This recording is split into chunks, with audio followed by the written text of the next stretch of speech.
అధ్యక్ష 2019-24 సమయంలో జగన్మోహన్ రెడ్డి సమయంలో ఈరోజు ఆంధ్రప్రదేశ్ రాష్ట్రంలో గంజాయి సాగుకి అలాగే విస్తీర్ణం కూడా చాలా ఎక్కువగా ఉండేది అధ్యక్ష. అయితే మన కూటమి ప్రభుత్వం వచ్చాక గంజాయి పూర్తిగా ఆంధ్రప్రదేశ్ రాష్ట్రంలో గానీ పూర్తిగా నిర్మూలించబడింది అధ్యక్ష. అయితే మా పాలకొండ నియోజకవర్గం బోర్డర్ అధ్యక్ష, అంటే ఒరిస్సా బోర్డర్ అధ్యక్ష, ఈ నియోజకవర్గాల్లో అంటే ఒరిస్సా బోర్డర్ నుంచి ఎక్కువగా ఈ గంజాయి సాగు ఎక్కువగా రవాణాకి ఎక్కువగా అవకాశం ఉంది అధ్యక్ష. అంటే గౌరవ హోంమంత్రి గారికి నేను అడుగుతుందండి అధ్యక్ష, ఈ అక్రమ గంజాయి రవాణా ఇంకా పూర్తిస్థాయిలో అడ్డుకోవాలని గౌరవ హోంమంత్రి గారికి అడుగుతున్నాను అధ్యక్ష.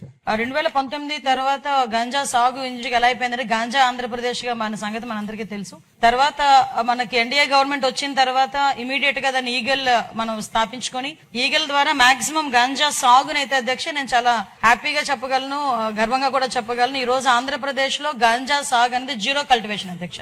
ఎక్కడా కూడా గంజా సాగు లేదు అని చెప్పి సభాపూర్వకంగా మీ అందరికీ కూడా తెలియజెప్పడానికి కూడా అందరి సహకారం లభించినందుకు కూడా అందరికీ కూడా నేను ధన్యవాదాలు తెలియజేసుకుంటున్నాను అధ్యక్ష.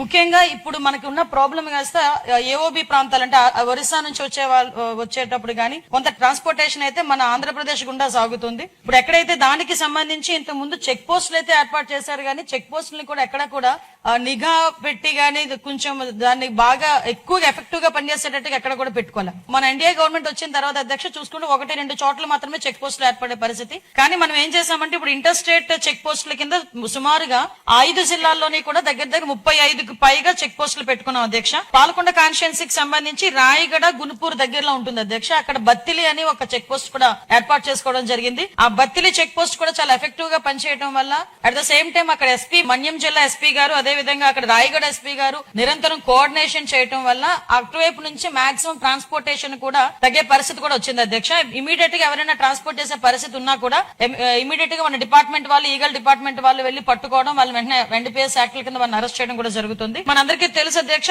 ఇక్కడ వీటితో పాటు మనకి ఎక్కువగా జరిగేది ఈ పాలకొండ అదే విధంగా సాలూరు పార్వతీపురం ఈ ఏరియాస్ నుంచి కూడా ఎక్కువగా గంజా రవాణా అవుతుందని ఇన్ఫర్మేషన్ తీసుకుని నిరంతరం నిఘాల ద్వారా మేము అక్కడ పర్యవేక్షణ చేస్తున్నాం. At the same time drone surveillances, CCTV surveillances up to highway వరకు వచ్చేటంత వరకు మాక్సిమం అంతా కూడా సీసీటీవీ సర్వైలెన్సెస్ పెట్టుకోవడం వల్ల ఎక్కడైనా కూడా రీసెంట్ గా నాకు తెలిసి ఒక నిన్నగాక మొన్న ఒక 100 కేజీలు గాంజా కూడా పట్టుకోవడం జరిగింది అధ్యక్ష. అంటే ఎక్కడ కూడా ట్రాన్స్పోర్టేషన్ కూడా జిల్లాలు దాటి బయటకు వచ్చే పరిస్థితులు కూడా లేకుండా ఇమీడియట్ గా చేయడం జరుగుతుంది. అదే విధంగా అక్కడ అవేర్నెస్ ప్రోగ్రామ్స్ కి కూడా అధ్యక్ష ఇంచుమించుగా ఓన్లీ ఈ మన్యం జిల్లా అంటే ఉత్తరాంధ్రకి సంబంధించిన 5 జిల్లాల్లోని 47 డ్రోన్స్ ఎస్పెషల్లీ గాంజా కల్టివేషన్ మీద గాంజా ట్రాన్స్పోర్టేషన్ మీద ఒక సర్వేలెన్సెస్ కూడా నడుపుతున్నామని చెప్పడానికి కూడా హ్యాపీ ఫీల్ అవుతున్నాను అధ్యక్ష.